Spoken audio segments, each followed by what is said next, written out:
Hello guys, welcome back to the channel. तो इस video में हम डिस्कस करेंगे प्रेगनेंसी ड्रग कैटेगरीज़ के बारे में। ये एक्चुअली मतलब उस ड्रग्स के बारे में डिस्कशन होगा, उस कैटेगरी के ड्रग कैटेगरी के जो कि कैटेगराइज किया जाता है depending on the teratogenic factor in pregnancy. अब टेराटोजेनिक फैक्टर क्या होता है? देखो, एक टर्म आता है टेराटोजेनिक, मतलब कुछ ड्रग्स जो है वो प्लासेंटा क्रॉस करता है। प्लासेंटा को क्रॉस करके वो जाके फीटस पे उसका डिफेक्ट दे सकता है या नहीं। फीटस पे बहुत सारे defect like developmental structural defect भी हो सकता है, ग्रोथ डिफेक्ट कर सकता है। तो वो ड्रग्स, कुछ ड्रग्स ऐसे होता है वो प्लासेंटा को क्रॉस नहीं करता है, और कुछ ड्रग्स ऐसे होता है कि क्रॉस करके फीटस पे उसका ग्रोइंग फीटस पे उसका कोई इफ़ेक्ट छोड़ता है। अब वो अगर कोई स्ट्रक्चरल एनोमली करता है तो वो इफ़ेक्ट को बोला जाता है, ड्रग के वो इफ़ेक्ट को बोला जाता है टेराटोजेनिक इफ़ेक्ट। ठीक है, तो ये टेराटोजेनिक इफ़ेक्ट फैक्टर के ऊपर डिपेंड करके ड्रग्स को प्रेगनेंसी के लिए मतलब प्रेगनेंसी में 5 कैटेगरी में डिवाइड किया जाता है। टोटल 5 कैटेगरी में डिवाइड किया जाता है। एक होता है category A B C D और कैटेगरी एक्स। ठीक है, अब कौन से पैरामीटर के ऊपर डिपेंड करके किया जाता है ये तो पता चल गया, लेकिन कैसे क्लासिफाई किया जाता है वो भी देखना है। देखो, तो सबसे पहले आ जाते हैं कैटेगरी ए ड्रग्स। जो मतलब कैटेगरी ए ड्रग्स में वही सब ड्रग्स आते हैं जहाँ पे ह्यूमन स्टडीज़ हुआ है जिस ड्रग्स का, और ह्यूमन स्टडीज़ करके ये प्रूव हुआ कि वो फीटस पे कोई रिस्क नहीं डालता है।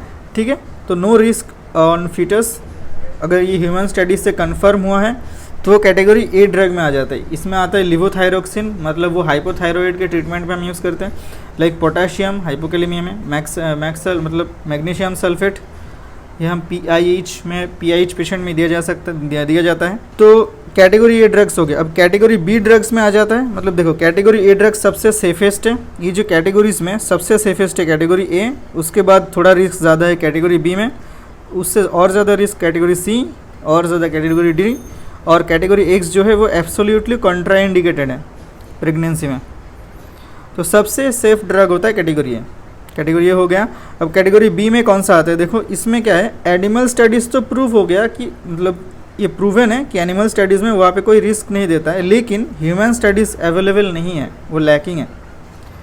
तो वो सब है हमारा कैटेगरी बी ड्रग्स। अब इसमें आ जाते हैं, देखो, पेनिसिलिन, सेफेलोस्पोरिन्स, मैक्रोलाइड्स, ब्रिमोनिडिन। मैक्रोलाइड्स मतलब वो एजिथ्रोमाइसिन वगैरह वो।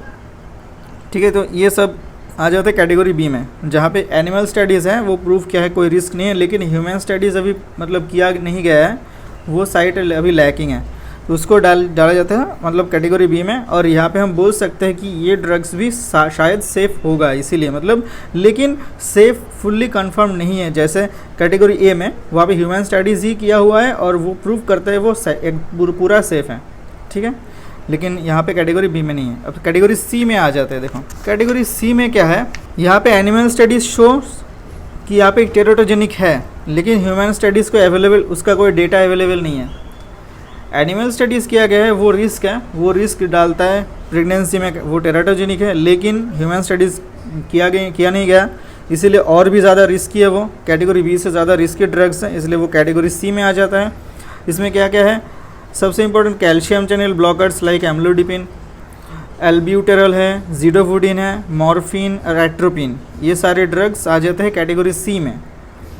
कैटेगरी डी में आ जाते हैं और भी ज़्यादा रिस्की। देखो यहाँ पे क्या है, एनिमल स्टडीज़ तो ऑब्वियसली शो करेगा कि टेराटोजेनिक है, लेकिन ह्यूमन स्टडीज़ भी ये प्रूव करता है वो भी टेराटोजेनिक है। Some teratogenic effect is seen but can be given under special circumstances. कुछ सिचुएशन में, स्पेशल सिचुएशन में ही ये सारे ड्रग कंटिन्यू हो सकते हैं प्रेगनेंसी में। लाइक देखो, वेलप्रोएट, इसके बारे में बताते हैं। मान लो किसी का ये वेलप्रोएट यूज़ होता है एक्चुअली एपिलेप्सी में, जनरलाइज्ड टॉनिक-क्लोनिक सीजर में हम यूज़ करते हैं। तो एंटी एपिलेप्टिक ड्रग है वेलप्रोएट, लेकिन अगर कोई एपिलेप्टिक पर्सन, अगर मतलब कोई फीमेल अगर वो प्रेग्नेंट होता है तो उसके लिए हम ये एपिलेप्टिक जो ड्रग, एंटी एपिलेप्टिक ड्रग जो है वो हम एब्रप्टली हॉल्ट नहीं कर सकते हैं। उसको कंटिन्यू करने की मतलब परमिशन देते हैं, उसके कंटिन्यू करने की एडवाइस रहता है। क्योंकि अगर वो ड्रग अगर विथड्रॉ कर लिया, क्योंकि इसमें टेराटोजेनिक इफेक्ट है, ये जान के अगर ड्रग को बंद कर दिया और अगर वो बंद करने की वजह से वो प्रेगनेंसी के पीरियड के अंदर अगर एक सीजर का अटैक आ गया तो वो फीटस को मतलब वो प्रेगनेंसी के लिए बहुत हार्मफुल है। इसीलिए हम वेलप्रोएट को कंटिन्यू करते हैं। कैसे कंटिन्यू करते हैं? देखो, वेलप्रोएट करता है न्यूरल ट्यूब डिफेक्ट करता है टेराटोजेनिक इफेक्ट में। अब यहाँ पे अगर हम फोलिक एसिड सप्लीमेंटेशन देते हैं तो ये न्यूरल ट्यूब डिफेक्ट बहुत हद तक कम होता है। उसको प्रिवेंट करने के लिए टेराटोजेनिक इफेक्ट प्रिवेंट करने के लिए हम फोलिक एसिड देते हैं। तो देखो, क्योंकि ये सारे ड्रग्स डेफिनेटली प्रूवन है कि इसमें मतलब ह्यूमन में टेराटोजेनिक इफेक्ट है, फिर भी हम दे रहे हैं अंडर स्पेशल सर्कमस्टेंसेस। ऐसे वेलप्रोएट की तरह ऐसे कॉर्टिकोस्टेरॉइड्स दिया जा सकता है, एजाथायोप्रिन, कार्बामाजिपिन, ये भी एंटी एपिलेप्टिक ड्रग्स हैं, मेथोट्रिक्सेट और लिथियम, ये सारे के सारे टेराटोजेनिक इफेक्ट दिखाता है, लेकिन फिर भी स्पेशल सर्कमस्टेंसेस में दिया जाता है, इसलिए कैटेगरी डी ड्रग है ये। और लास्ट में आ जाता है कैटेगरी एक्स। कैटेगरी एक्स मतलब सबसे dangerous. These are absolutely contraindicated. कोई भी सिचुएशन में प्रेगनेंसी में ये ड्रग्स नहीं एडमिनिस्टर किया जाएगा। Category x absolutely contraindicated. Like सबसे ज़्यादा टेराटोजेनिक इफेक्ट दिखाता है थैलिडोमाइड। ठीक है, थैलिडोमाइड सबसे मोस्ट टेराटोजेनिक ड्रग है, ये मोस्ट टेराटोजेनिक है, टेराटोजेनिक। और दूसरा था isotretinoin, fluoroquinolones, tetracycline, chloramphenicol, warfarin and ACE inhibitor like enalapril. तो ये सारे जो मोस्ट इंपॉर्टेंट ड्रग्स है, साथ thalidomide, isotretinoin, fluoroquinolones, tetracycline, chloramphenicol, warfarin and ACE inhibitors are totally contraindicated in pregnancy. कोई भी सिचुएशन में प्रेगनेंसी में ये ड्रग एडवाइजेबल नहीं है। ठीक है, तो टेराटोजेनिक इफेक्ट के ऊपर बेस करके हम ड्रग्स को ये 5 टाइप के कैटेगरीज में डिवाइड कर सकते हैं। तो वही डिस्कस करना था इस वीडियो में। आई थिंक आपको समझ में आ गया होगा। तो मिलते हैं नेक्स्ट वीडियो में। Till then good bye.